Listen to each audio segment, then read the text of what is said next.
Welcome to the Client Generation Podcast, a show where we interview some of the most successful people in real estate to help you understand how to generate leads, build a brand, and convert more clients in your business. What's up, everybody? Grant Wise here. Welcome to the Client Generation Podcast. Really excited for my guest today. I've got lead conversion expert, Isaiah Colton on, man. Isaiah, how are you doing? I'm doing awesome, Grant. I'm excited to speak to your audience and get a chance to finally just do a mastermind with you after all the awesome stuff you're doing. Nah, I appreciate that. Hey, look, the real estate world needs people like you, my friend. Lead conversion is one of the biggest challenges I think that's presented in the industry, no matter where somebody might be at. And I know that you've had just an amazing track record of success in the work that you've done. But just give everybody just a quick backstory for people that may not know who you are. Kind of how'd you get to where you are today? Yeah, so 14, I invested in a small boutique brokerage, and my wife and I just had a baby, and the investment wasn't going well. And perfect timing, just like every great opportunity is, I asked her to leave my job, and she's like, "Are you crazy? Like, what are you talking about?" But I really wanted to make something happen in real estate, and the investment wasn't going well, so I took over as CEO in 14 for that brokerage. And I did have a ton of experience in inside sales and lead conversion, so that was kind of an advantage. And we took it from doing about 40 transactions to 151 transactions the first year. And we had a lot of great growth. And then from there, I saw a huge opportunity just in the broker referral space because of lead conversion issues. And so we launched a partner company where we created a referral network, and we ended up driving billions of dollars through the referral network. Over 1,000 transactions a year. We hit the Inc. 500 the Inc. 5000 number 308 in 2019, and so we were excited about that. But then I noticed things changed, and this is where I'm passionate about lead conversion, because lead conversion is changing like crazy. So we had 70 inside sales agents, Grant, at the time, and 2018, 2019, and then all of a sudden people stopped answering the phone. Like, not like literally like 17, 18, but then all of a sudden a shift happened. It was crazy. And so I was like, look, man, the industry needs to know what's coming. And also we had to reinvent ourselves, because I was a phone guy. Yep. I was a phone guy, and all the success that we had, we saw our metrics changing, and what it cost to actually get an appointment was changing rapidly. Now, a lot of that was because of expireds and physicals were drying up, and that was a lot of what we called, and we did some shifting there. But people need to know how we're converting leads today is very different than how we converted them even 5 years ago. Yeah. And so that's kind of my story. My passion is to basically, get an opportunity any way that I kind of share this message about how lead conversion is changing. And I'm just excited to have this conversation with you today. I remember very distinctly around 2017, 2018, because we were rocking along with Facebook ads. A lot of our clients were having dumb success because there was really nobody in the space, and the cost of leads our cost of leads actually hasn't changed since we started. But what you just talked about, people stopped answering the phone. Like, that was the biggest change that took place to 2017, 18. And that's what led us down the path of kind of mastering remarketing, because we realized that nobody was answering the phone. Nobody was responding to text. Nobody was even opening their emails. And so it's like, how the heck do you get in front of clients if you can't even talk to them? So I'm going to ask you that question, like, how in the world do you, pivot, and what did you do to innovate through that when clients started answering? That's probably the number one question anybody listening to this podcast, like, thank gosh, you just asked this question. But what do you do when nobody answers the phone? Like, how do you pivot in moments like that? What did you guys do? Well, it's a challenge, and a lot of it depends on the lead type you're working. So I just want to say that first and foremost. But I think on a very high level, an omni-channel marketing approach or multi-channel marketing approach is, I believe, the number one pivot any successful entrepreneur or real estate professional that's looking to grow needs to make. They need to find a way to stop thinking about lead conversion as a text message campaign or as a Facebook campaign or Facebook Messenger campaigin or a phone, picking up the phone and just smiling and dialing. And so like, and I think a little bit of this is controversial because there's still a shift that's happening. And but I believe that in the next 3 years, the people that don't make this shift are going to have a really, really tough time figuring out what they're going to do with lead conversion. And that's, partly why I'm excited to work with you, Grant, because you've mastered a huge part of this omni-channel approach with what you're doing. And so, what does that look like? Well, again, it depends on the lead source, but it starts with your database. Because if your database is not managed properly and it's not organized properly, and as an entrepreneur, you're not owning your database, that process, and then figuring out how to leverage technology and marketing, then we might as well just end the conversation right there. And that's a big problem. And look, let's be real, any business, let alone real estate, in real estate, it's crazy. So taking the time to really optimize your database sometimes isn't the number one priority. But I ask this question to every audience that I talk to when I do a speech. I open up with this question, and I say this. I say, look, how much would you sell your database to me for right now? Yes. How much would you sell your database to me for? And usually I get weird looks in the crowd, and I try to find like a really top producer that's in the crowd. And I say, seriously, throw out a number. I got money. Like, I'm ready. How much will you sell $1 million, 2 million? What's the number? Give me the number. Right. And then, sometimes you get funny responses. And this one time I was at a big event. This guy's doing 500 transactions, and he goes, you can't afford my database, is what he said to me. I said, okay, try me, throw out a number. So anyway, we were having just a fun dialogue around that. And I said, hey, can I challenge you on something in front of this crowd? He's like, yeah. I go, do you treat your database with the respect of the dollar amount you're assigning to it right now? That's a great question. And he said, no, I'm not.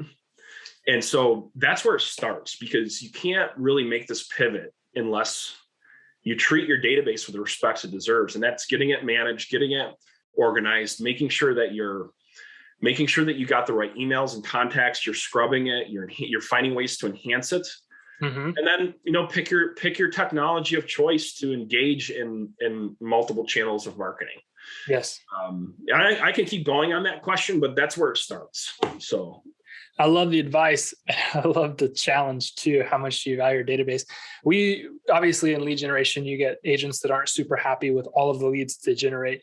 But at one time I really wanted to institute like a lead buyback program. Like, I'll buy all of your leads back that you've generated, because I know that we can implement follow-up systems that will get appointments and we can sell those leads for more money. But I never really wanted to pursue it. It sounded like a somewhat of a controversial path to take. But right. Look, there, yeah. What we saw was immense power in omnipresence. Video allows you to get face-to-face with your audience. And that's the question that people kept asking us, like, how I can close the deal if I just get in front of them. How do we get in front of them? I can close the deal if I just get in front of them. And so when we started testing video remarketing, we started to see almost organically a 200 to 300% increase in somebody's conversion rates. And there was nothing else that was added. They had the same follow-up process, but they added kind of what you're talking about, this omni-channel marketing system, where everywhere their prospects went, they were seeing them. And this elevated their brand presence, the relationship they have with their audience. It elevated all those things. It was really powerful. I'd like to dig in here on Facebook leads specifically, because obviously a lot of our audience is paying attention to us because of Facebook. Yeah. What are some of the simple, easy to fix mistakes that you see agents are making right now when it comes to following up on Facebook leads, and how do you correct those? Well, I think first and foremost, how you approach partial leads is a huge mistake that I see people making. Can you define a partial lead for me? Yeah, like an information comes in and it might not have maybe you got the address and the email, but they didn't give you a number, right? And so basically the natural reaction is like, oh my gosh, this is not a good lead. And it's so farthest from the truth. And so I think just how we approach the mindset of lead generation in general, and and partial leads is a big one. So like, for example, there's different tools you can use out there to help you enhance the partial lead. But that's the beautiful thing with this omni-channel approach as you develop it, is if you're not just depending on just the phone, there's so many other ways you can engage with them through email, through, optimizing a custom audience, through Facebook. There's so many other ways you can engage with them that makes that lead worthwhile. And Facebook is still the most cost-effective way to build your database. It's unbelievable. And then there's cool technology. Like we've invented a piece of technology called RenFetch. So the second that it hits your CRM, it automatically fetches giant databases to look for phone numbers and emails and updated information, so you don't have to do it accurately. So there's some really cool technology out there that can enhance it. So you can take, and that's why we love Facebook leads, because we have this tool. You can just get as many leads as possible and then update them with the contact information. Then I think the second thing behind that, people just have to understand the natural cycle of conversion. This is not by the way, this is I believe our industry leaders' fault. I don't think it's the agent's fault. I think as industry leaders, we just have to do a better job educating and stop worrying about pitching and promoting, like our individual services and coming together. That's why I love you. You're very straightforward, like what that conversion cycle looks like. But the reality is that, Facebook leads, they're Facebook leads. They have some of them, you're going to get some low hanging fruit right away. Yep. And that's great. But if you really, really want to, build a long-term Facebook off of Facebook lead, or long-term business off of Facebook leads, you just have to understand that you're going to have to nurture and cultivate those relationships like most other lead types, right? Like, you just have to do that. And if you set up, between email campaigns, text message campaigns, Facebook retargeting campaigns, custom audience campaigns, you can do that. And what we've seen is if people stop making decisions short-term, and they focus on setting up a long-term strategy, they can catch some low-hanging fruit along the way. But once they hit that 6 to 12 months of 6 months or longer, and they're just consistent, and that's the key word, is consistency.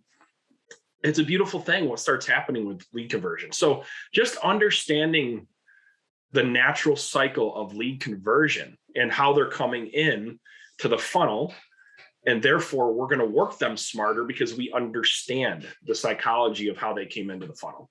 I think it's a great point, because I always kind of get a chuckle out of this, and it's not at the agent's expense, although it may sound like it. But, when you look at it statistically, 72% of the time, a lead will do business with the first agent that they talk to. Right. Like just talk, not even meet with, like just talk to.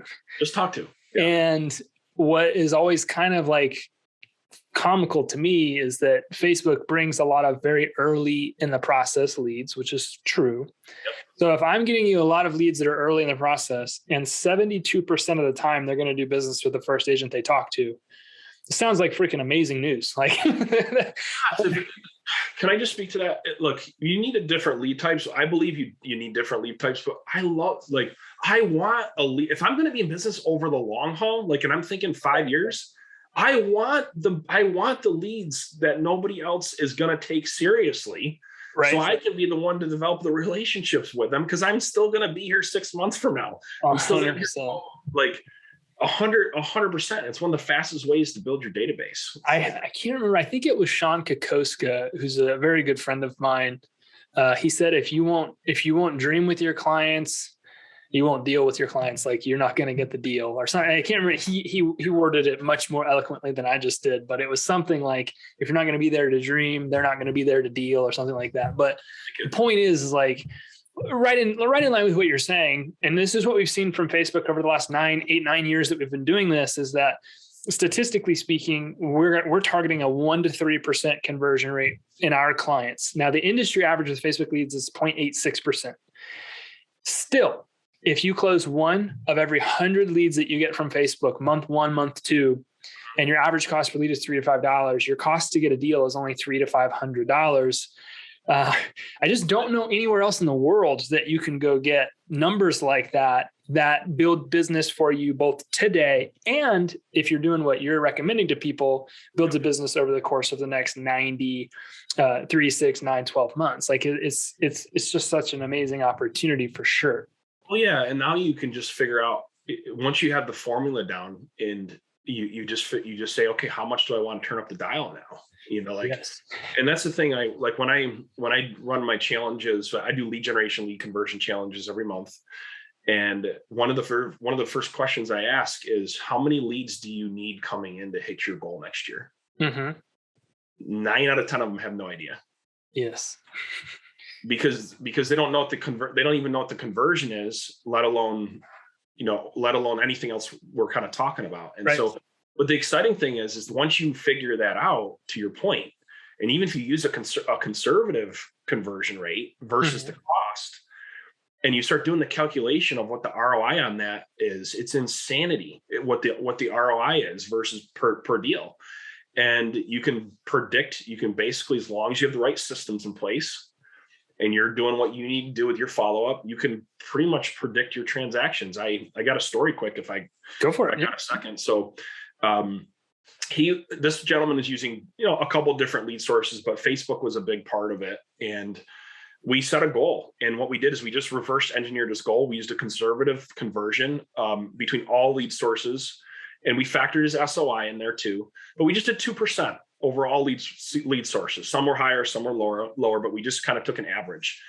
And basically we figured it out. Like he wanted to do 50 transactions. So based on that, he needed to generate around 2,400 leads a year. And he's like, that's it? That's all I got to do? Yeah, that's it. Just as long as you're following up and you're stepping in, you'll do 50 transactions. Now add your SOI on top of that. It's pretty exciting. He goes, well, I want to do 70. What? And we calculate it. So it came out, he needed between all his lead sources about 300 leads a month coming in to do in his market, to do 70 transactions on, and he wanted to be more on the listing side. So we kind of calculated that in. Well, he just called me about a week ago. He goes, Isaiah, you'll never guess what. I go, what? He goes, I just hit 72 transactions. That's awesome. Up from 36 the year before. So, and his biggest reason is he figured out how many leads he needed to come in based on a conservative conversion rate, and then set up systems and stayed consistent. And he hit exactly what his goal was. That's incredible. Well, we're talking about formulas, so I'd like to dive into this. Like if we look at, when you're building follow-up systems, when you're helping people convert leads, can you dive into some of the data for me? Like if I'm generating leads from Facebook, what is my appointment rate or my response rate or my convert, like what are some of the targets? How are you guys, I'm surely at this point, maybe you do, maybe you don't, but have you guys kind of identified like targets when it comes to what your numbers should look like whenever you're trying to convert leads? It's a bit of a moving target, only because so many people don't do it the right way. Yeah.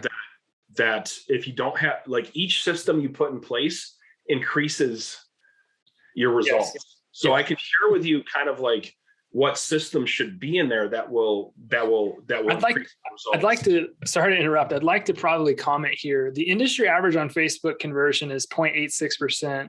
And agents, if you're listening to this, it's because your follow-up system is, I'm going to call the lead once, I'm going to text the lead once. Correct. So like right to what Isaiah just said, like, it's different for everybody. It's a moving target. It increases as you enhance the systems you put in place. You could virtually do nothing but call, text, or email one time, and you're likely going to convert at least, just over 0.5%. Correct. But what systems should somebody add? Like, what are the key things that somebody should have in place when it comes to lead follow-up if they're getting Facebook leads to dial it up a little bit? Yeah. And to your point, you can get it. Every system you implement, you can get it to, we've seen 4 or 5%. We've seen it ramp up to that over the course of time. Right. Yeah. So, but the first one is making sure that you have a partial information tool where it's enhancing your database. Mm-hmm. And then next from there, there's we all talk about speed to lead, but having something necessarily doesn't have to be like an AI bot per mm-hmm. se. But that helps. So like for us, we recommend our clients, they use a hybrid texting first approach where the second the lead comes in, it starts a texting conversation. And if you want to go to the next level, you can add an inside sales agent to step into that conversation. So that's what we do for our clients. They kind of have a text live person approach. And we found, Grant, with that, it's actually better than if somebody called first. Yes. So meaning like they actually get a better conversion when the texting conversation starts versus trying to reach them like by phone, because nobody's answering. They're not answering. Where the text, they respond at such a higher rate, like up to like 70% on the first text will respond. That's when that lead comes in. So that helps, because now the agent can focus on the hand raiser. So if your technology is set up the right way, when they respond, it'll stop the texting. Then you step into then the agent steps into the conversation. And that's where, again, systems, right? Are you showing up every day? Are you actually calling the people that have raised their hands with the text message campaign? So that's the first part, right? And then within that, making sure that you don't have generic texting campaigns, but they're actually broken down by lead source. Like it's important. Like, it's very important. It sounds like simple, but you'd be surprised how many people are just running a generic email texting campaign. But like, you got to have the right campaigns by Zillow, Realtor, Facebook, whatever it may be. So making sure your campaigns are set up based on the lead source. Something as little as this. Hey, I saw that I got an inquiry from Facebook. Or like whatever channel they're coming in, because that little language reminds them where they came from, and they're more likely to respond to you because they don't think you're just some spammer reaching out to them, right? Does that make sense? 100%, 100%. I think it's so important too. It's a little detail. Yes. Agents really buy in, especially, and I get why without question, but agents buy into this like templated mindset, like, oh, if this person has a swipe file or a template, or this was already built out on the CRM. And most agents, like when they're doing lead generation and they're doing conversion, are in survival mode, because they're also wearing 8 different job hats. So it's not like I'm knocking anybody, but like little bitty things that you're recommending, like just something as simple as a dynamic text specific to a lead form, and then dive into your automation. Yes. It's so profound because it kind of communicates personability. Like, okay, this, it's not. That leads me to my next point is then you add a layer, and you can automate this too, is just doing a couple pre-recorded video texts that's that lead source. Or if you want to do it individually, you can. But when you add the layer of video in there, it takes the conversion to a whole nother level, because now they're building a relationship with you through video, and they see that dynamic. So that's going to increase your lead conversion. If you add in a layer of your like putting your brand into the automation, it skyrockets the engagement. Do you find that if somebody wants to use video texting, that they should text them normal first before they send them a video text? Or have you tested it going the other way? We're in the process of texting it in full transparency. The first text that comes in, we don't recommend be a I agree. Shouldn't be a video. Yeah. So because it's a little creepy, it's like, yes. It's like, okay, like, but we like after the first 2 touches is where we're testing it, where we recommend it right now to start following up by video. Bigger than that, after you've talked to them, this is when it's really important, is after you've talked to them and you've had some sort of engagement with them, that's when the video becomes even more important in a lot of ways. Yes. To continue to build that relationship. I love it. Okay. Do you have like target appointment rates that you shoot for? Like in a lot of the follow-up systems that we're coaching agents on implementing specific to the work that we do in lead follow-up, we want to target at least a 24% response rate. We want an 8 to 13% appointment rate. So if you generate 100 leads, we would expect you to book an appointment with 8 to 13 of those people. And then we want to see a 1 to 3% conversion rate. So those are kind of like our target KPIs, our base minimums that we want people to implement. Are you seeing comparable things, or are you seeing? That's right on point. Like we have inside sales agents that call, and our beginner inside sales agents or beginner agents they'll really, they're almost identical to those metrics. Okay. You like, and you after you after you've done it for a while, you get the systems improved, you get better with those conversations. You can get those metrics up a little bit to maybe like 10, 15%. Yeah. But well, and with time too, like you said, when you get 6 to 12 months in with like a growing Facebook database, that's where the real magic starts to take place, because you're not just getting the 1% conversion on what you've done, but that's when like that longer term fruit starts to bear itself, and it becomes this glorious thing. Yes, I will go into any market in this country. Give me your 6-month-old leads. I will have 3 appointments that day. Yes. And a couple listings. Like, so it's just like taking candy from a baby. Like, I don't think it's understood. Yes, it's like, here's the thing. Sometimes, look, nobody likes waiting and nurturing relationships. We don't have to like it, but like, there's certain things we can't change. I can't change gravity. Like, I just can't change it. So I have to work with it. Right. Like, it's the same thing with real estate. And just when people come into our funnels, they have a certain period of time that they just aren't ready to buy or sell yet. And we just have to understand that and appreciate it, and develop relationships around it and put systems in place that allow us to leverage our time to do so. If I could like give you, if you're listening to this, like if I could give you a pretty like blunt message too, like, I'm going to try not to get pissed when I say it, but if I could like give you one piece of advice as an agent listening to this, it's like, wake the hell up and stop trying to trade away your unique value proposition. Yes. Because you have so many people in the industry that are advocating that technology will never disrupt the industry, that Zillow can't do this, that, Zillow failed, or, whatever it is that you might be advocating against technology, but in the next breath, getting upset that you actually have to build relationships to convert more of your leads. Like, wake the hell up. Don't trade away your value proposition, which is your identity, like who you are, your brand, the relationship that you develop with this audience is so freaking important, because it is the only thing. It is legitimately the only damn thing that is unique about your value proposition, because everybody has access to the same scripts, the same softwares, the same technologies, the same vendors, the same media companies. Like, literally, there's nothing about your business that could not be replicated tomorrow by somebody else in the same market, aside from you. And that's so, by the way, it is so damn exciting. Like, but stop trying to trade it away. Don't get upset that you have to build relationships with people in your market and your database. That's the exciting part, is that nobody else can do it like you. And that's what's going to help set you apart and help you blow up. And so, sorry for my little you just middle of our talk there, but record with me, because that's where it's at. Like, here's the exciting part. You can beat 90% of your competition.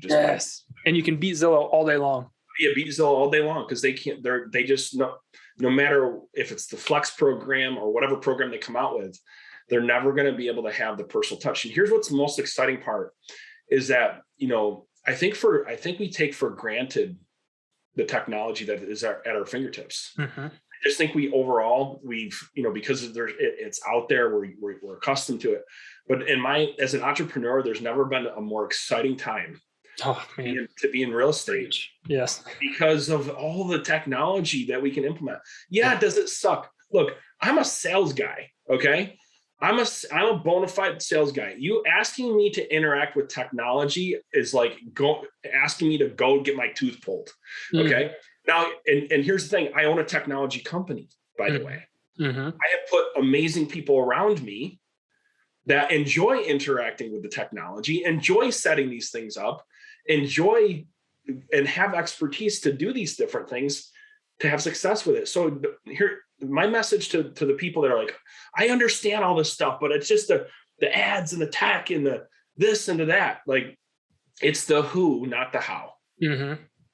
So yeah, you want to have an understanding of the how, but just find awesome people like Grant to leverage what you're doing, and then show up. That's all you got to do, is show up to follow up. Mm-hmm. And then it'll work, and it'll be great. And as long as you have the right mindset. I think the other thing, to Grant, to your point too, I talk about this a lot in my challenges, is we all say the fortune's in the follow-up. And Every time, this is what I tell people, is every time you don't show up, every time you don't follow up, you're saying, your actions are saying your actions are saying that it's not important for you to create relationships. Mm-hmm. Yeah. Your actions are saying that. And we're in the relationship-based business, right? Mm-hmm. So we have to show up. Get to. Like, it's not just like you have to, like you get to, like there's harder. Yes. There's harder jobs. I didn't mean to correct you right there. It sounded like a jerk. No, I'm glad you did. I'm glad you did. At the end of the day, like people complain, I'll call people every now and again because we're busy, our billing department's tied up or like something. And they're like, you're really calling me? Like, I can't believe that you jumped on the phone to call me to take care of this like really insignificant issue. And I'm like, look, I used to sit in ditches, like when I was building fence on ranches and dig holes 3 feet in the ground. Like, this is the easiest thing I've ever done in my life. So you're never going to get me complaining about having to pick up the phone and talk to you for 2 minutes. Like, it's like, you guys got to understand that the opportunity in real estate right now, it's just amazing. Like, I agree with 100% of what you said. Yeah. Like, we have such an incredible opportunity, man. I feel like I could talk to you forever, and I got more questions I want to ask, but I'm going to make our audience come connect with you. And I'm going to make our audience come check out our Facebook group, or have you in for we'll do some Facebook lives or something like that here soon, to continually pour into the people that we're around. I appreciate you for jumping on the show, man. Really appreciate the conversation. This is awesome. I've been from a distance. I've been admiring what you're doing. Have a ton of clients that have talked about you or been connected with you in some way, shape, or form. And so I'm really excited to work with you and bring what you're doing into our community, because we need it for sure. I love it. All right, guys. Isaiah, I didn't ask you, what is the number one way that somebody could connect with you if they wanted to learn more about you and have some, maybe if they had some follow-up questions? Yeah, I think if you just go to realestatenexus.io, that's realestatenexus.io, you'll get a really good feel for our culture, what we're about, how we help people cultivate relationships from their database and generate new listings opportunities. Probably the best way. Okay. That's awesome, guys. We'll make sure that we link that up in the show notes, so you can just click that and go over to check out Isaiah and what they're doing. And I meant what I said earlier in the show. Just, Isaiah's got a long history of helping people succeed at a much higher level, especially specific to lead conversion. So we encourage you to reach out, connect with him, or at the very least follow him, so that you can get some advice, because they're always putting out good content. So Isaiah, thanks again for being on the show, man. I really appreciate it. Looking forward to working together. Really quick, man. This went too fast. It did. I was looking at the clock, like, man, we're going quick. So it was always a great conversation. It's always a good show whenever that stuff happens. So thanks again for being on.